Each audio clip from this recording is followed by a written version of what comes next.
Bill Gates, who has devoted most of his wealth and energy to saving and improving lives, tested low as well. Obviously, Yunus, Canada, and Gates care deeply about other people, yet the personality tests they took rated them low. Why was that?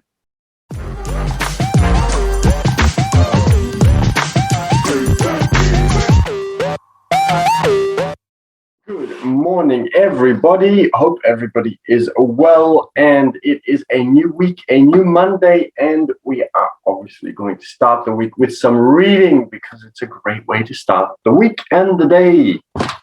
So we are still reading Ray Dalio Principles, and we stopped in a middle section for the first time in a long time because I was running out of time on Friday. And thank you to everybody that is sending little hearts and everything. And I will come back and say hello to everybody when we finish. So let's get into it. So we were talking about Elon Musk. And let's start with that section. So we already read a part of it, but let's get started at this section. And let's have a look. We've got some people in the waiting room, but I'm going to have to hold on to this one for a second. And we've got a couple of Mladen in the waiting room. And there we go. Okay, and he has made it with one of the two profiles, which is really good. Okay, that was a little bit different this morning. So let's get into it, and let's start with the part about Elon Musk. Take Elon Musk. When he had just come out with the Tesla and showed me his car for the first time, he had as much to say about the key fob that opened the doors as he did about his overarching vision for how Tesla fit into the broader future of transportation and how important that is to our planet. Later on, when I asked him how he came to start his company SpaceX, the audacity of his answer startled me. For a long time, he answered, I've thought that it's inevitable that something bad is going to happen on a planetary scale. A plague, a meteor that will require humanity to start over somewhere else, like Mars. One day I went to the NASA website to see what progress they were making on their Mars program, and I realized that they weren't even thinking about going there anytime soon. I had gotten 180 million when my partners and I sold PayPal, he continued. And it occurred to me that if I spent 90 million and used it to acquire some ICBMs from the former USSR and send one to Mars, I could inspire the exploration of Mars. When I asked him about his background in rocketry, he told me he didn't have one. I just started reading books, he said.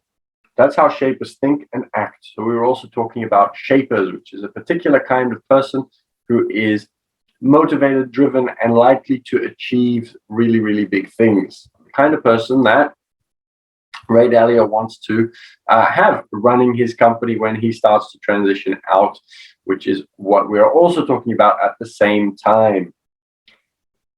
At times, their extreme determination to achieve their goals can make them appear abrasive or inconsiderate, which was reflected in their test results. Very quickly coming back to that.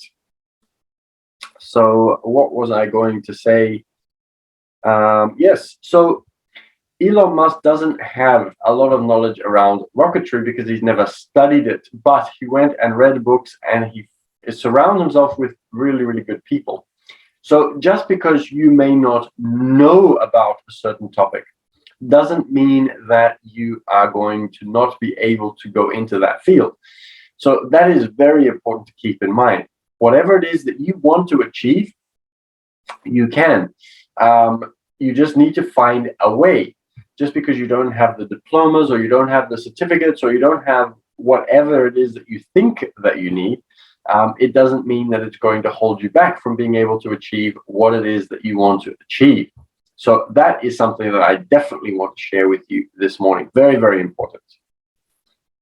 At times, their extreme determination to achieve their goals can make them appear abrasive or inconsiderate, which was reflected in their test results.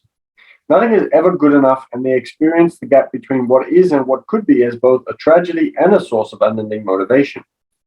No one can stand in the way of their achieving what they're going after. On one of the personality assessments, there's a category they all ranked low on called concern for others. But that doesn't quite mean what it sounds like. Consider Muhammad Yunus, for example, a great philanthropist. He has devoted his life to helping others. He received the Nobel Prize for pioneering the ideas of microcredit and microfinance, and has won the Congressional Gold Medal, the Presidential Medal of Freedom, the Gandhi Peace Prize, and more. Yet he tested low on concern for others. That one's interesting, isn't it? Jeffrey Canada, who has devoted most of his adult life to taking care of all the disadvantaged children in a 100-square block area of New York's Harlem, also tested low on concern for others. So it doesn't necessarily have to mean that somebody who comes across a certain way is a certain way.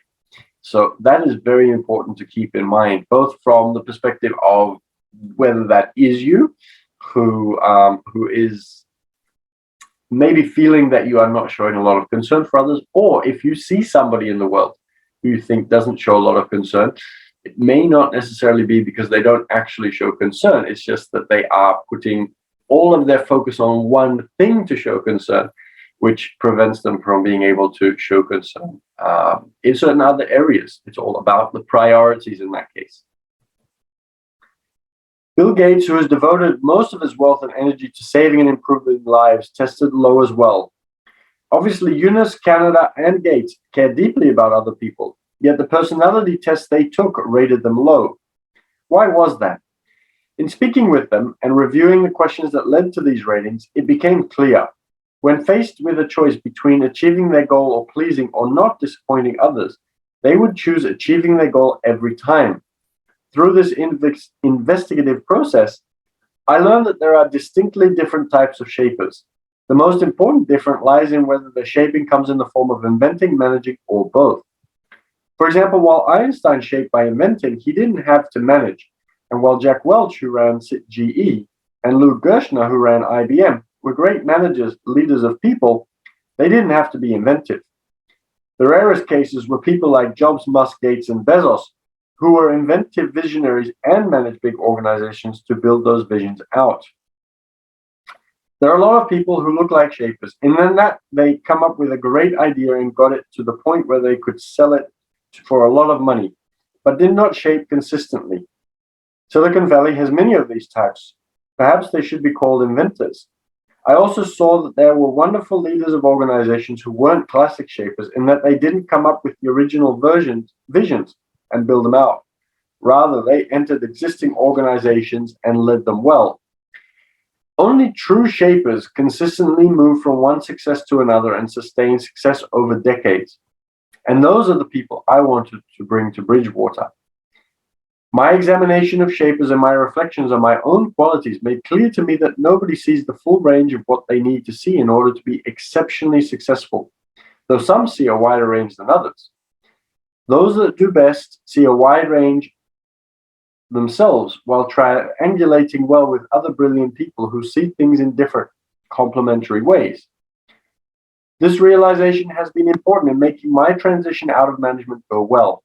While in the past I would encounter problems figuring out their causes and design my own ways to get around them, others who think differently than I do will make different diagnoses and designs.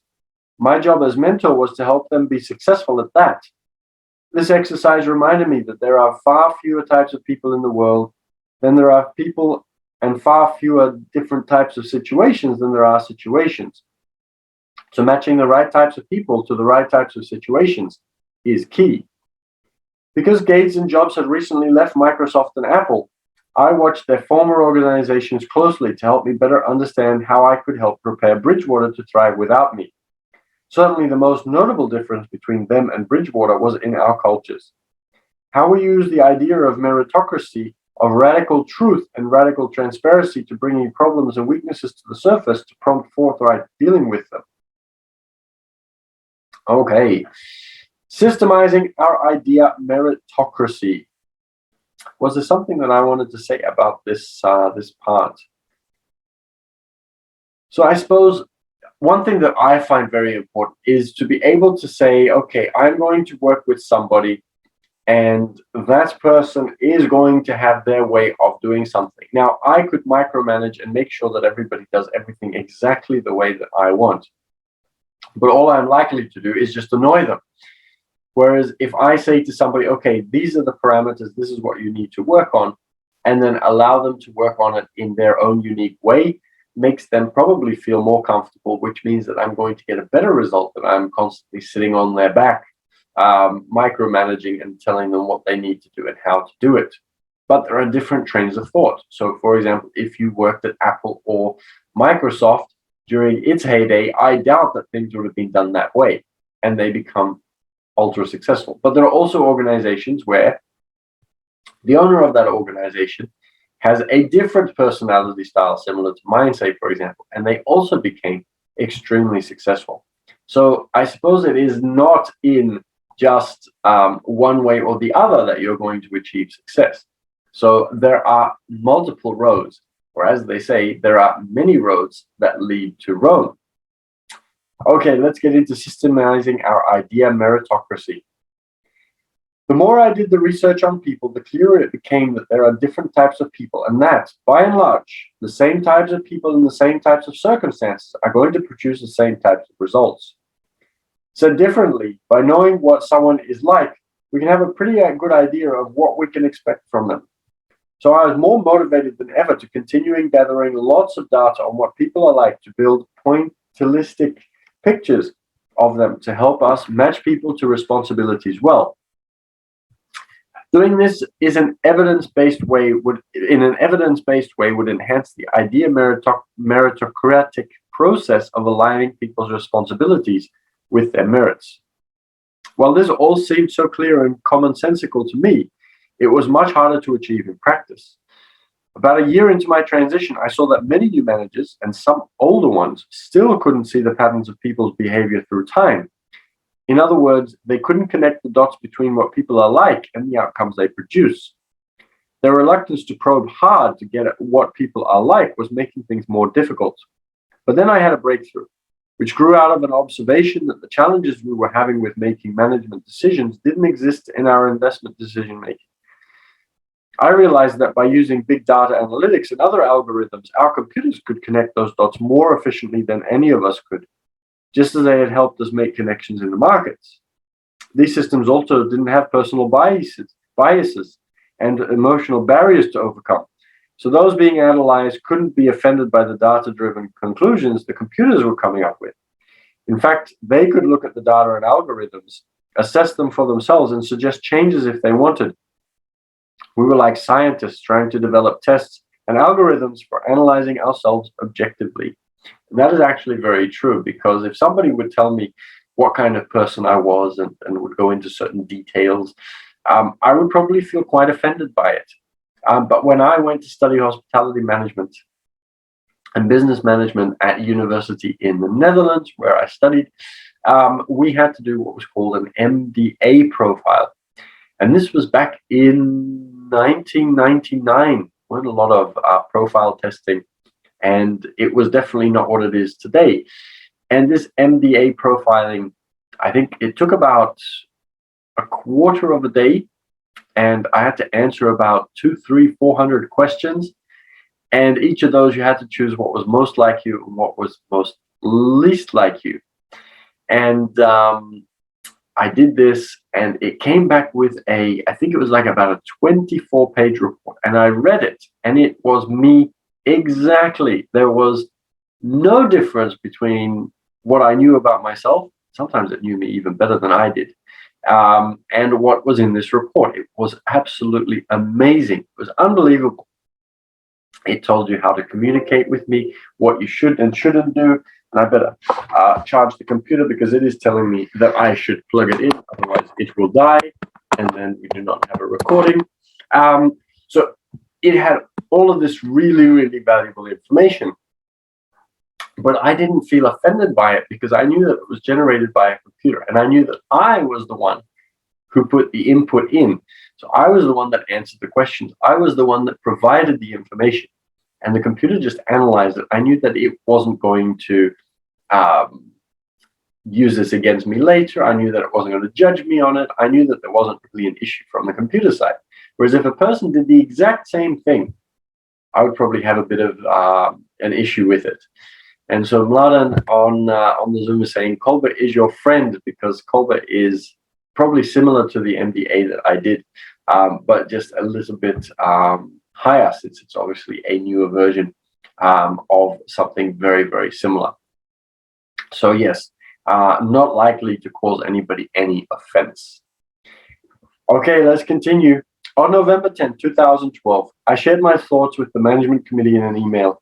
Its subject line was "The Path Out, Systemizing Good Management." It is now clear to me that the main difference between why the investment management part of Bridgewater is likely to continue to do well and most of the other parts of Bridgewater are unlikely to do as well if we don't change how we are operating is that the decision-making process for investment management have been so systemized that it's hard for people to screw them up because they are largely followed by systems instructions. While the other areas of Bridgewater are much more dependent on the quality of people and their decision-making, thinking about that, imagine how Bridgewater's investment decision-making would work if it operated the same as Bridgewater's management decision-making, i.e., dependent on the people we hired and how they collectively made decisions in their own ways. It would be a mess. The way the investment decision-making process works is that a small group of investment managers who created these systems see the system's conclusions and the reasoning of the systems while we make our own conclusions and explore our reasoning on our own. The machine does most of the work and we interact with it in a quality way. And we are not dependent on much more faulty people. Think about how different management is.